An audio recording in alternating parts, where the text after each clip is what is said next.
Selamat malam, salam sepak bola. Ya, jadi ini adalah video kedua saya hari ini. Ya, nah, cuman kali ini nih saya nggak akan bahas match, saya nggak akan bahas performa tim. Ya, saya akan bahas mengenai industri sepak bola. Ya, jadi bagaimana sebuah klub sepak bola itu menjalankan fungsinya itu lebih kepada perusahaan yang berorientasi kepada profit, ya, kepada keuntungan. Ya. Jadi memang video ini nih saya khususkan untuk teman-teman fans atau penggemar sepak bola yang masih beginner lah, masih pemula. Ya, semoga bisa menjadi tambahan informasi lah, tambahan informasi sebagai tambahan pengetahuan, sehingga bisa melihat sepak bola ini secara utuh. Gitu ya. Mungkin kalau misalnya ada yang salah perlu dikoreksi, ya silakan tulis nanti di komen ya. Jadi biar kita bisa berdiskusi bareng-bareng lah. Itu. Oke, kita masuk ke pokok bahasanya ya. Jadi industri sepak bola ini tentunya kalau kita membicarakan hal ini itu kita tidak bisa lepas dari yang namanya historinya dulu. Histori klub sepak bola. Jadi kan klub sepak bola ini kan dibentuk memang untuk sebuah pertunjukan, ya, sebuah pertunjukan di mana memang di zaman dulu itu hampir semua klub-klub sepak bola itu dimiliki oleh owner-owner, ya, oleh konglomerat yang memiliki duit lebih, yang mau menginvestasikan duitnya kepada salah satu klub, gitu ya.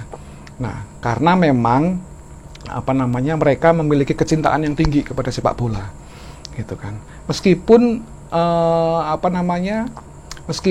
potensi kerugiannya besar, karena ya kita tahu ya, dulu kan industri sepak bola ini kan belum digarap secara serius, jadi potensi kerugiannya sangat besar. Ya kita tahu kayak misalnya di Italia, Moratti ya dulu jor-joran ya, hampir semua pemain top itu dibeli sama dia, ada Ronaldo, Vieri, ada Hernan Crespo, ya.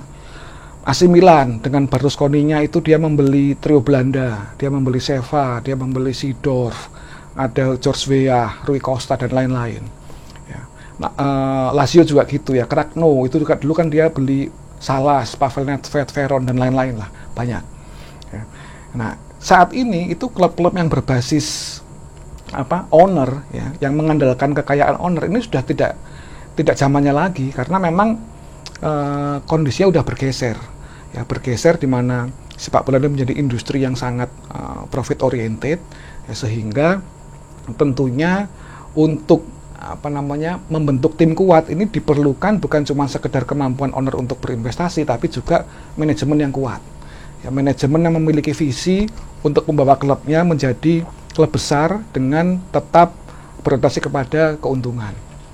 Nah, kalau kita berbicara mengenai manajemen, tentunya kita harus melihat bagaimana struktur organisasi di sebuah klub itu dibentuk.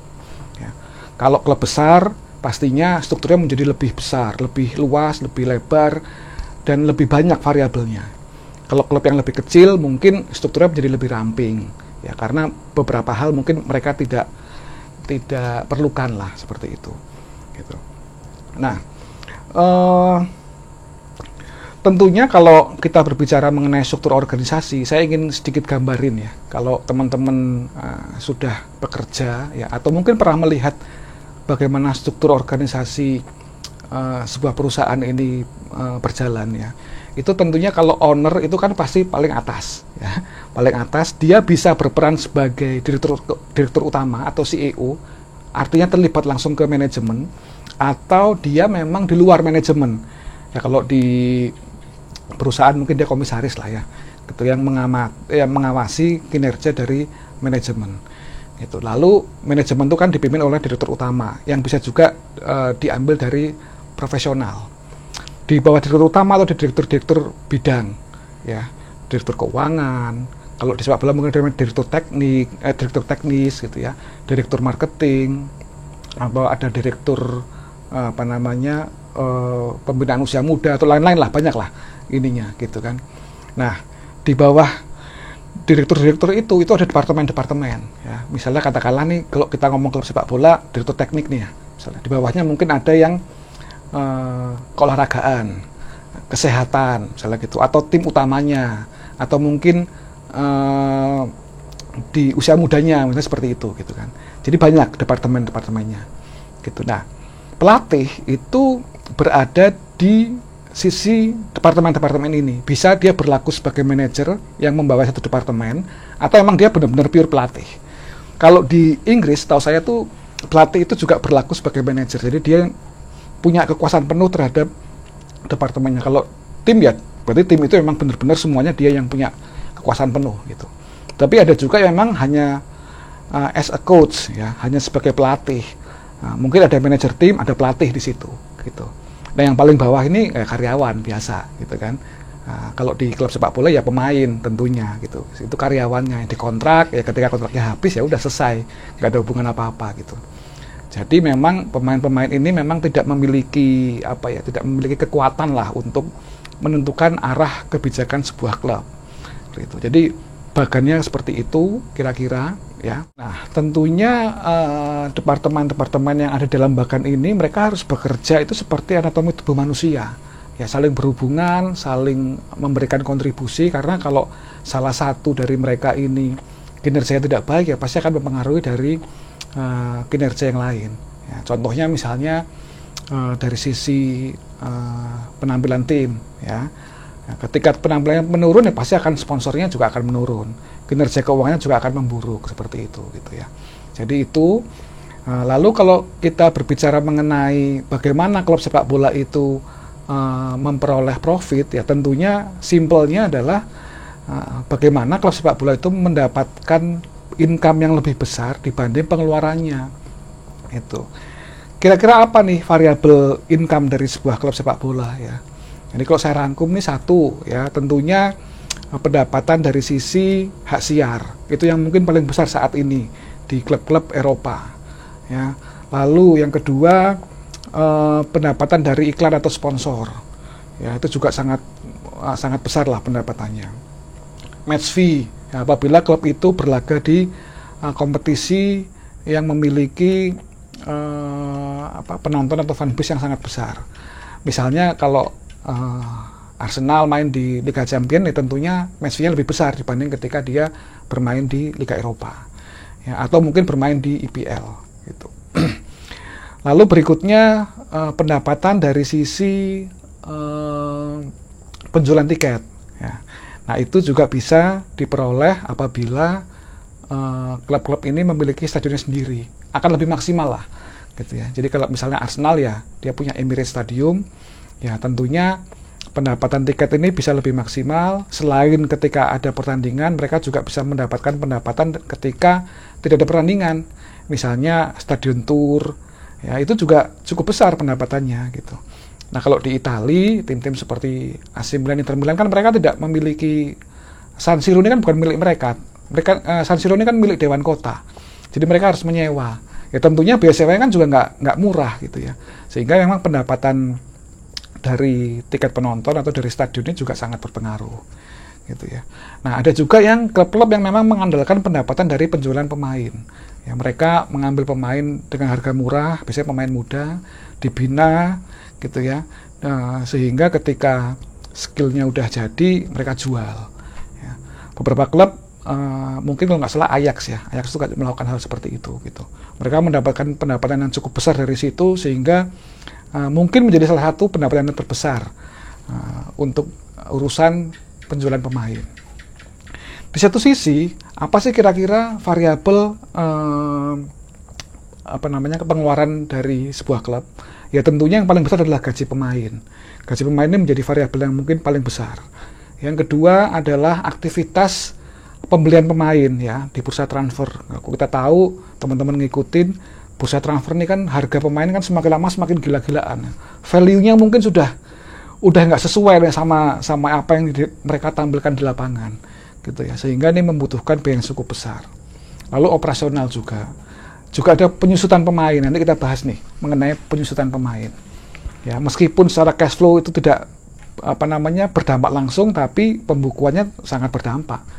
Nah, lalu juga ada beban bunga ya, apabila klub ini memiliki pinjaman dari bank atau dari pihak ketiga lainnya. Ini juga berpengaruh terhadap pengeluaran tim sepak bola. Oke. Jadi itu apa namanya yang menjadi variabelnya, gitu kan. Nah ini tentunya kalau kita kenal financial fair play ya, sedikit berbicara mengenai financial fair play. Nah, financial fair play ini ditujukan untuk agar klub-klub ini bisa menyehatkan dari sisi keuangan, gitu ya. Karena apabila klub ini pendapatannya itu jauh lebih kecil dibanding pengeluarannya, maka akan berpotensi rugi dan akan berpotensi bangkrut. Jadi mereka mengalami kerugian dan akan berpotensi bangkrut. Tentunya hal ini berbahaya bagi keberlangsungan sebuah kompetisi. Jadi kalau nggak salah kan financial fair play ini diberlakukan di Eropa ya. Gitu. UEFA ini tidak mau klub-klub ini mereka berhenti di tengah musim. Karena mungkin klub ini memiliki ketergantungan yang besar kepada ownernya. Jadi ketika ownernya rugi atau ownernya bangkrut, klubnya ikut bangkrut. Nggak bisa bayar gaji pemain, nggak bisa melanjutkan ikut kompetisi. Nah ini sangat berbahaya. Makanya UEFA ini sangat ngatur nih melalui mekanisme financial fair play. Seperti itu. Nah, lalu bagaimana klub-klub ini mendapatkan keuntungan yang maksimal ya? Tadi kan saya sudah sampaikan variabel-variabelnya. Nah, tentunya karena ini adalah klub sepak bola, maka pendapatan terbesar diperoleh dari timnya itu sendiri, ya tim utamanya, gitu ya. Mereka sangat bergantung kepada performa tim itu agar bisa mendapatkan keuntungan yang lebih maksimal. Ya mungkin ada yang dari pendapatan tim-tim muda, gitu. Tapi kan sangat sedikit dan tidak signifikan lah, gitu ya. Nah karena tim ini sangat berpengaruh terhadap pendapatan sebuah klub sepak bola, maka tentunya aktivitas pembentukan tim ini menjadi sangat penting. Aktivitas pembentukan tim yang biasanya dimulai dari bursa transfer ini menjadi sangat krusial. Di situ peran pelatih, peran direktur teknik, peran scouting ini sangat berpengaruh nih, gitu kan. Sehingga ketika tim itu bisa dibentuk dengan baik, maka prestasinya naik dan pendapatan-pendapatan dari variabel-variabel tadi yang saya sebutkan itu akan meningkat. Nah, ini sangat berpengaruh terhadap apa atau siapa yang harus dibeli oleh klub itu sendiri. Karena ya, pertimbangannya banyak nih. Misalnya nih, contoh Inter beli Lukaku atau misalnya MU beli Paul Pogba lah ya. MU ketika beli Paul Pogba seharga 1 juta euro, dia harus memastikan bahwa Paul Pogba ini bisa berkontribusi maksimal kepada tim dan juga bisa market value-nya ini meningkat, gitu ya, atau paling tidak sama lah, gitu ya. Begitu juga dengan misalnya Lukaku atau mungkin pemain-pemain lain yang harganya cukup tinggi, gitu ya. Karena apabila ternyata pembelian ini salah, ya, salah strategi sehingga dia tidak membantu di klub atau market value-nya turun, ini sangat merugikan. Nah, terkait market value sama book value, nanti saya ingin jelaskan sedikit lah ini mengenai market value dan book value seorang pemain. Ya. Ini berkaitan dengan apa yang tadi saya sebutkan mengenai penyusutan. Ya.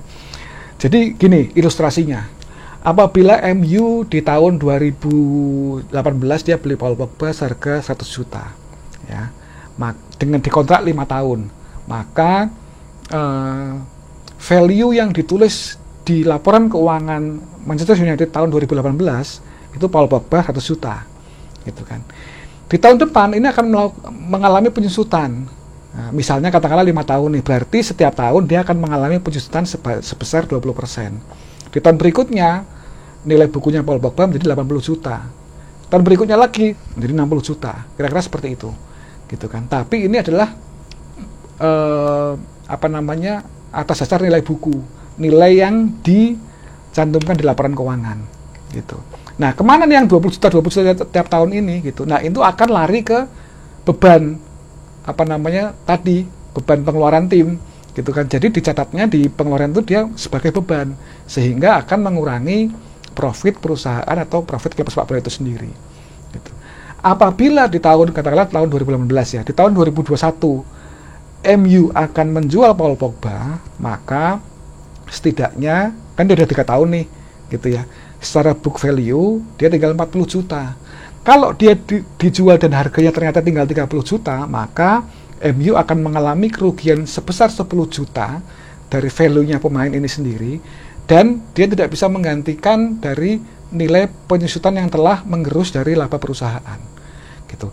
Tapi apabila ternyata Paul Pogba ini impresif ya, harganya meningkat, dia dijual seharga 120 juta, maka keuntungannya selain dari value awal ini meningkat 20 juta, ya, dia juga ada spare, karena tadi kan book value-nya tinggal 40 juta.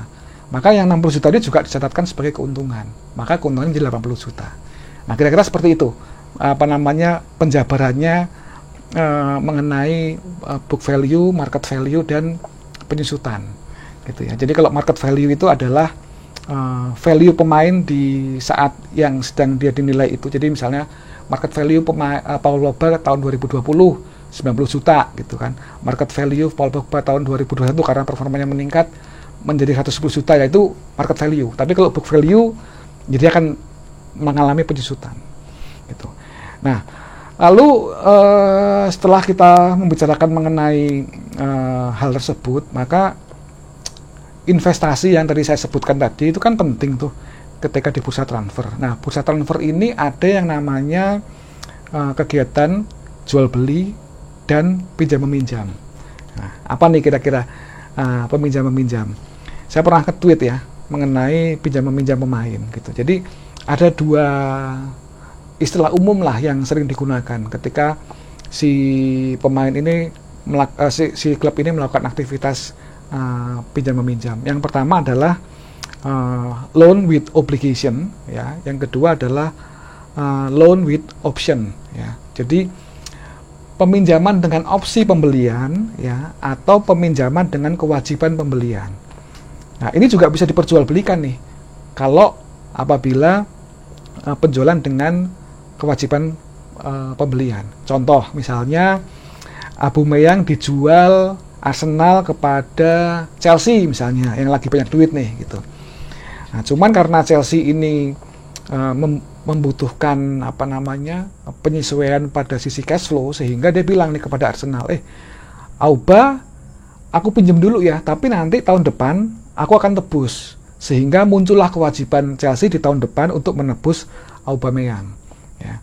Di sisi Arsenal, dia kan tidak langsung mendapatkan dana dari Chelsea, karena kan baru dipinjam. Ya mungkin dana yang diterima adalah dana peminjaman. Tapi dana pembelian kan belum diterima.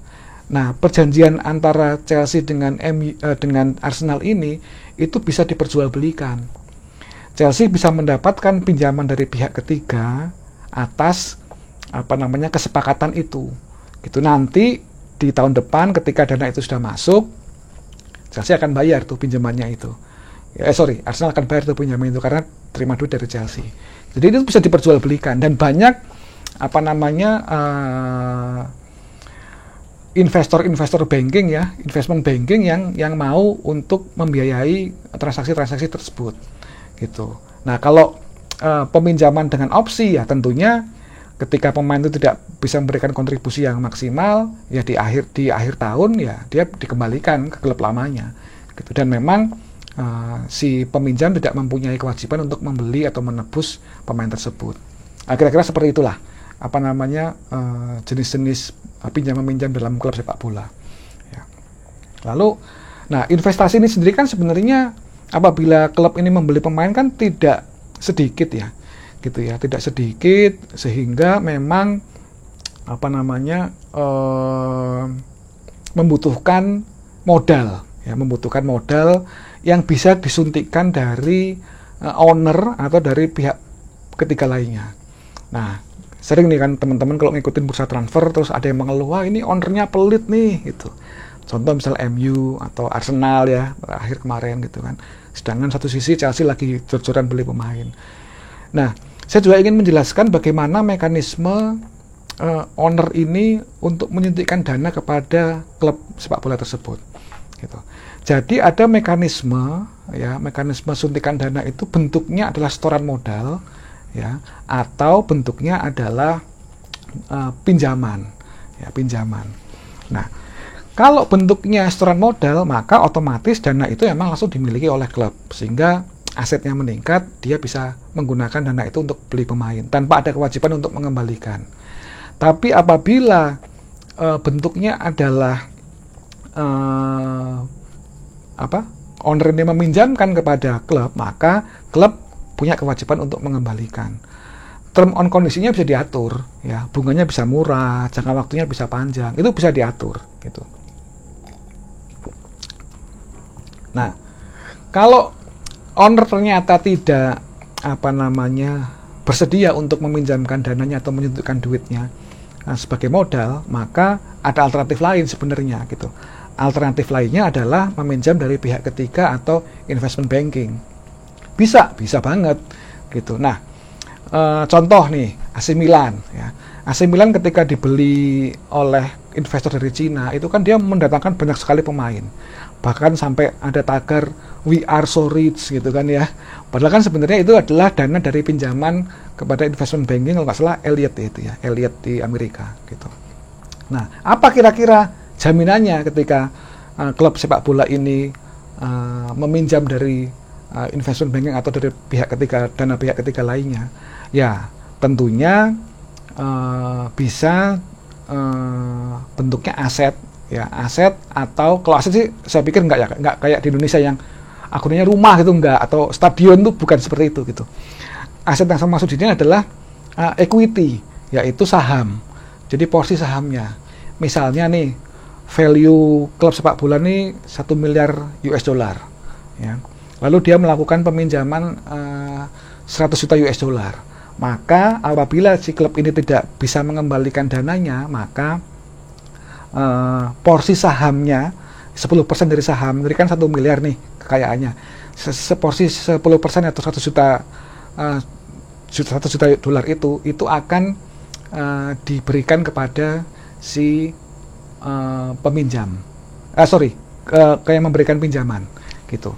Nah, ini sangat mungkin terjadi transaksi-transaksi seperti ini gitu. Bahkan AC Milan sendiri kan pada akhirnya, ya, Elliott ini kan mengakuisisi majority saham dari AC Milan karena itu dijaminkan awalnya oleh investor dari Cina itu, gitu.